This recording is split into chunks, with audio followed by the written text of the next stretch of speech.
Baiklah, pada saat ini kami kelompok 6 akan memaparkan materi dari mata kuliah Manajemen Risiko dengan dosen pengampu Dr. Ramon Ferry Tumiwa MM.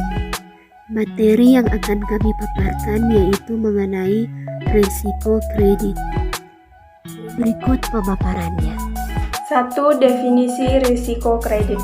Kata risiko berasal dari bahasa Inggris risk, yang dapat didefinisikan sebagai kemungkinan buruk yang dapat terjadi akibat sebuah proses yang sedang berlangsung atau kejadian yang akan datang. Risiko kredit didefinisikan sebagai risiko kerugian yang terkait dengan kemungkinan kegagalan debitur memenuhi kewajibannya, atau risiko bahwa debitur tidak membayar kembali utangnya.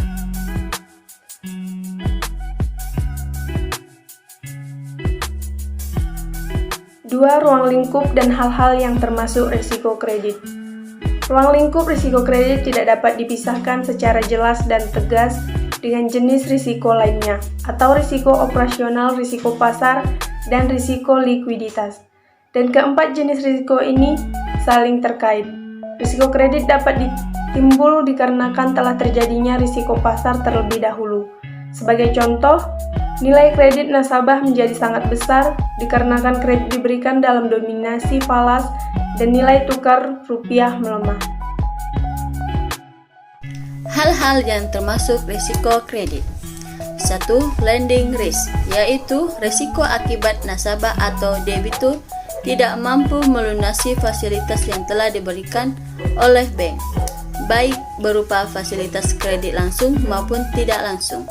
Kedua, counterparty risk, risiko di mana counterpart tidak bisa melunasi kewajibannya ke bank baik sebelum tanggal kesepakatan maupun pada saat tanggal kesepakatan. Ketiga, insure risk, risiko di mana penerbit suatu surat berharga tidak bisa melunasi kepada bank sejumlah nilai surat berharga dimiliki bank. Ketiga, metode pengelolaan risiko kredit. Bank menggunakan sejumlah teknik dan kebijakan dalam mengelola risiko kredit untuk meminimalkan kemungkinan terjadi atau dampak dari kerugian kredit. Teknik dan kebijakan tersebut adalah model pemeringkatan atau yang disebut grading kredit perorangan. Kedua, manajemen portofolio. Ketiga, kredit sekuritisasi. Keempat, peran agunan. Kelima, monitoring arus kas. Keenam, manajemen pemulihan. Tantangan untuk manajemen risiko kredit yang sukses.